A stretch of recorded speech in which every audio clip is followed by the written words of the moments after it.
Hey, this is Nat, and we're off our couch in Orlando, Florida at the Orlando Science Center. The Orlando Science Center has 4 floors filled with interactive, hands-on exhibits, labs, theaters, seasonal exhibits, and more. And in this video, we invite you to explore all 4 floors along with us. We're going to get in as much as possible on this visit. Labs, science experiments, dinosaurs, miniature golf, art, just to name a few. And if you're new to our channel, we also talk discounts on nearly every video. Our aim is to provide time and money-saving tips to help our fellow travelers plan better, vacation better, travel more, and enjoy more. And if that sounds good to you, please subscribe if you yet to do so, join us, and keep getting off the couch with us. To start things off, there is a $7 charge to park in the Orlando Science Center parking garage, and we'll roll right into the discounts now too. There are several general admission discounts available for military, first responders, Florida educators, and others. Membership has its privileges as well. Enjoy unlimited visits and free parking for one price if you're anticipating multiple visits. There are discounts toward the membership prices also for AAA members, Boy Scouts, first responders, and more. Also, the first weekend of every month, Bank of America and Merrill Lynch credit and debit card holders can receive free admission both on Saturday and Sunday. And I'll have the website link in the description box for all of the discounts available and the details too. And along with their website, be sure to check their social media pages as well, Facebook, X, and Instagram, because they list special days like today, $12 day. Which I somehow forgot was today, even though I listed it as an event on our welcome newsletter this month. So today, everyone gets in for $12. And we do have a monthly newsletter too, by the way, where we deliver travel tips, travel hacks, and travel inspiration right to your inbox. Sign up for our newsletter on our website at offourcouch.com. If you're looking for money and time-saving recommendations, the sign-up link is also in the description box. So it is a busy day today. Like I said, it's $12 day, plus vets get in free today. It is Veterans Day weekend as well. So let's go ahead and get this started. We're going to start on the 4th floor and work our way from top to bottom because Dino Digs is on the 4th floor and it does close earlier than the rest of the museum. So we don't want to lose track of time and miss out on that. So we're going to head up to the 4th floor. The only delay is that my daughter just loves these see-through elevators. So we're waiting for the elevator and then we will be at Dino Digs.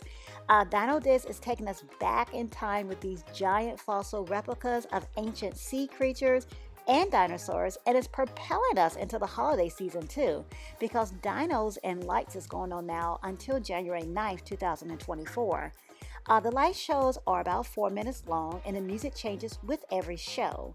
The shows begin every 30 minutes between 11 and 3:30 p.m. daily. And then after the dinosaurs finish dazzling us with their colorful bright lights, the snow falls.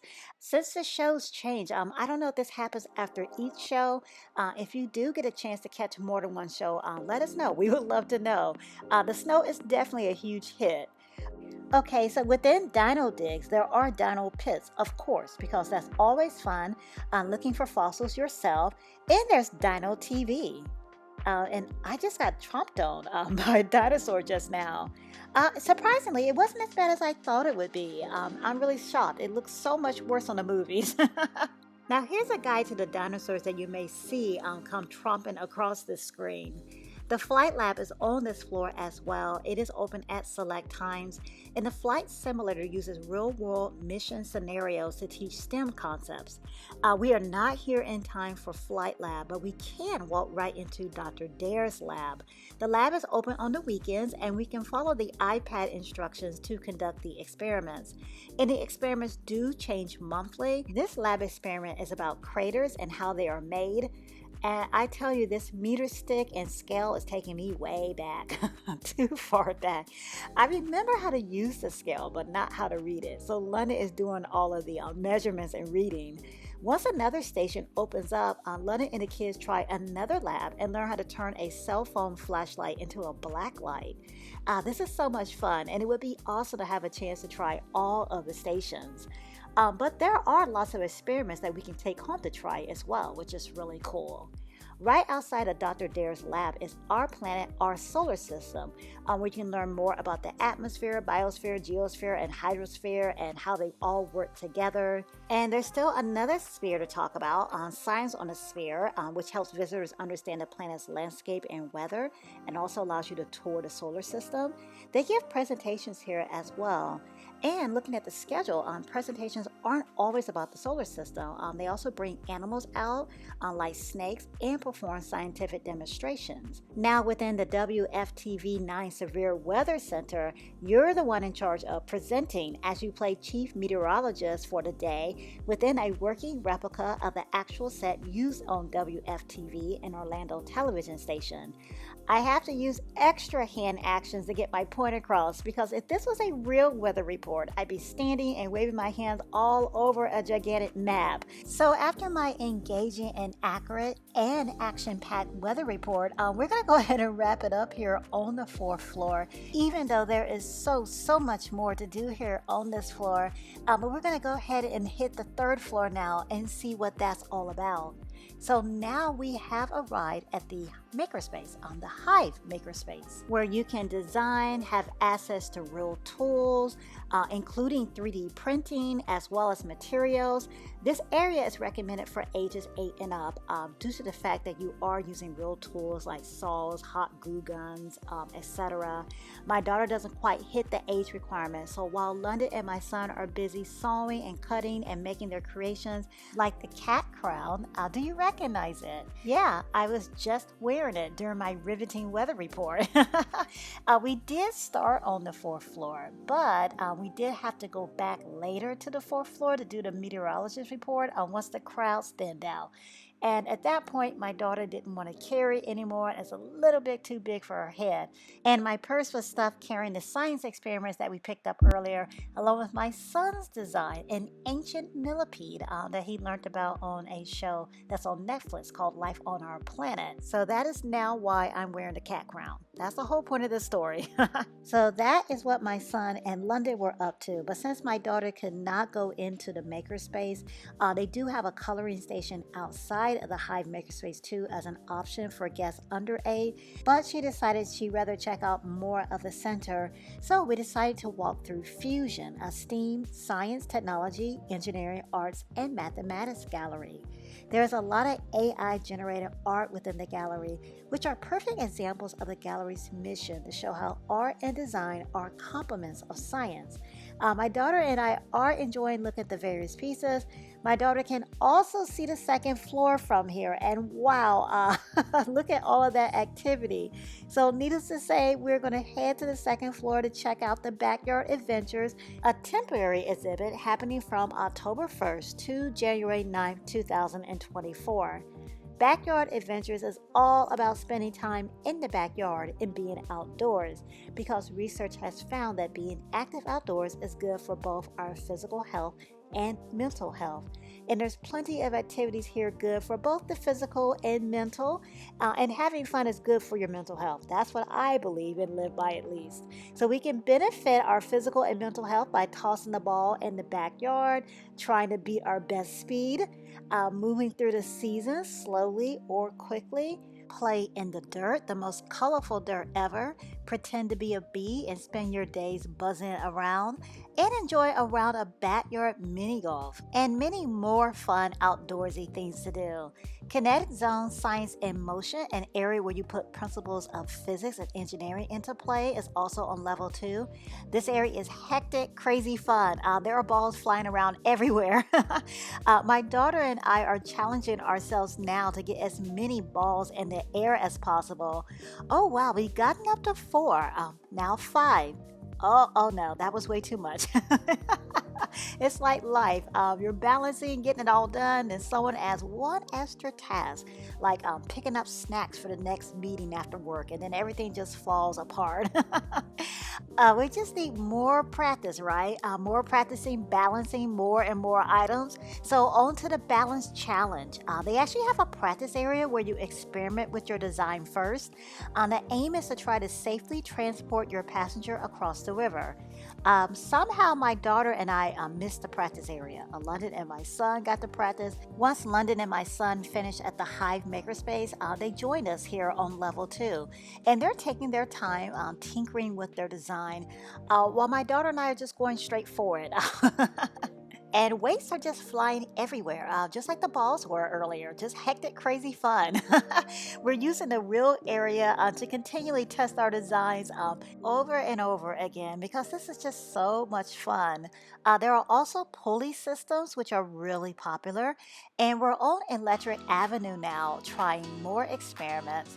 And right outside of Kinetic Zone Science in Motion is the Digital Adventure Theater, which presents both 2D and 3D shows. And the coffee spot is also here, also serving as a tea spot, snack spot, overall goodie spot. I'm glad we do have our coffee now because we are on our way to KidsTown. And KidsTown features 7 dynamic and interactive zones. We're in the orange grove now, and this is the cutest and busiest grove I've ever seen or could imagine. This kids zone is designed for ages 7 and under, but my 13-year-old is having a blast collecting oranges, sending them up the chutes. He's struggling on some of the machines because he's too big for them since he's as tall as me, but what he's lacking in the ability to fit the machine, he's making up in hustle. I don't think I've ever seen him move this fast. So next we are in Isaac's family climb time, and again both kids are having a blast. There is a toddler town for younger children under 2, and Drip Drop Splash, where water is the name of the game, is also a part of Kids Town. Now this is where my daughter just realized Blippi, the one that's always dancing, wears orange and blue on the TV show. Yes, some of you parents may know what I'm talking about. Blippi visited here, and now my daughter is ecstatic. I'm a bit nervous around all this water. I need to put my phone away. They do have water jackets though, at least to protect your clothes while you're playing and experimenting in the water tables. So we have now moved to drier grounds and we're in Explore It. Again, my daughter is walking in the footsteps of Blippi still. This area was apparently also on the show.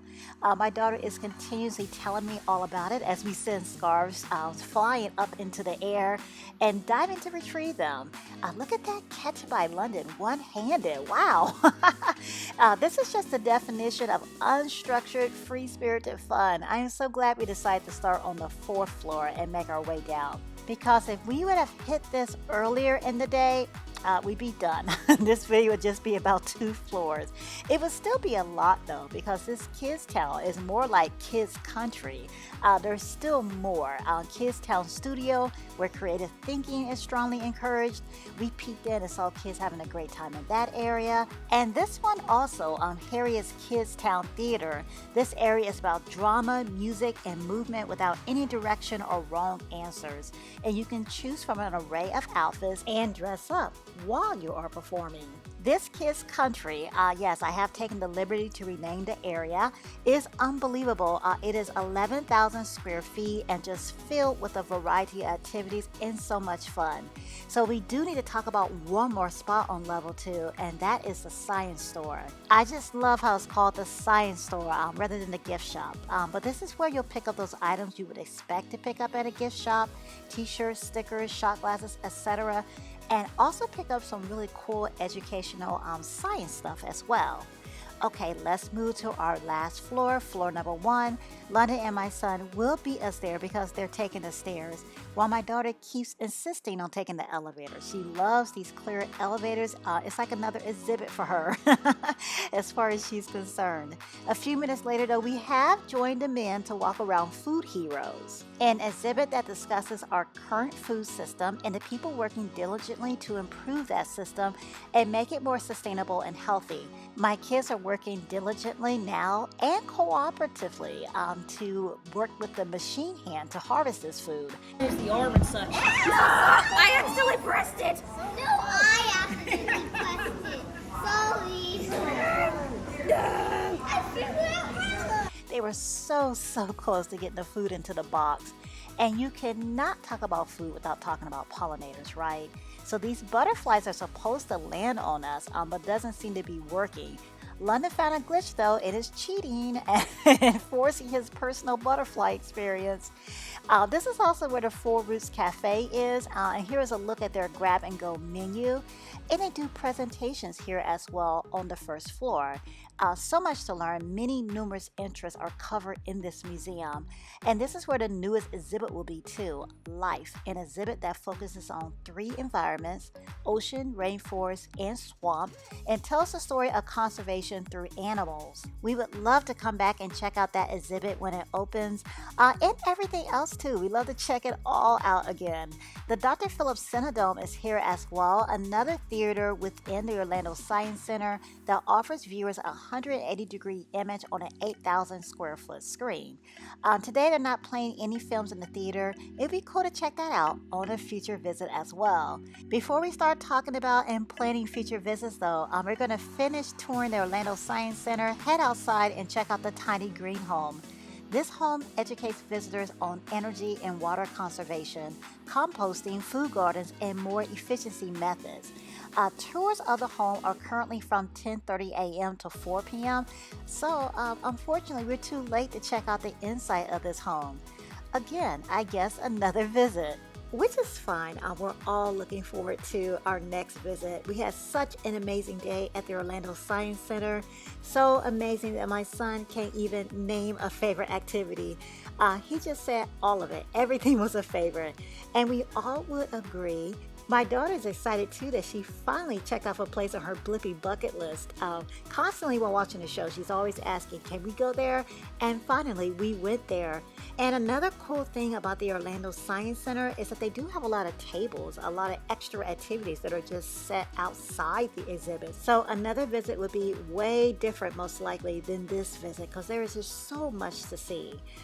In the exhibits and outside the exhibits. That's our opinions and thoughts. Of course, we want to hear your opinions and your thoughts. Have you visited the Orlando Science Center? Do you have a favorite exhibit? Are you planning a trip and what are you looking forward to? If you found this video helpful with your planning, please hit the thumbs up button. And if there's another place you'd like to see us visit, please tell us in the comments below. Just like my daughter is telling me we need to visit more places that Blippi visits because Blippi knows how to have fun and goes to fun places, we're open to all suggestions and feedback. So please let us know where you would like to see us visit. And also, please come along with us next Saturday. A new adventure comes out each and every Saturday. And next video, we will be on St. Simon's Island, the largest barrier island off the coast of Georgia, climbing one of the 5 remaining lighthouses in Georgia, the St. Simon's Lighthouse. We're going to have the opportunity to take in some magnificent views.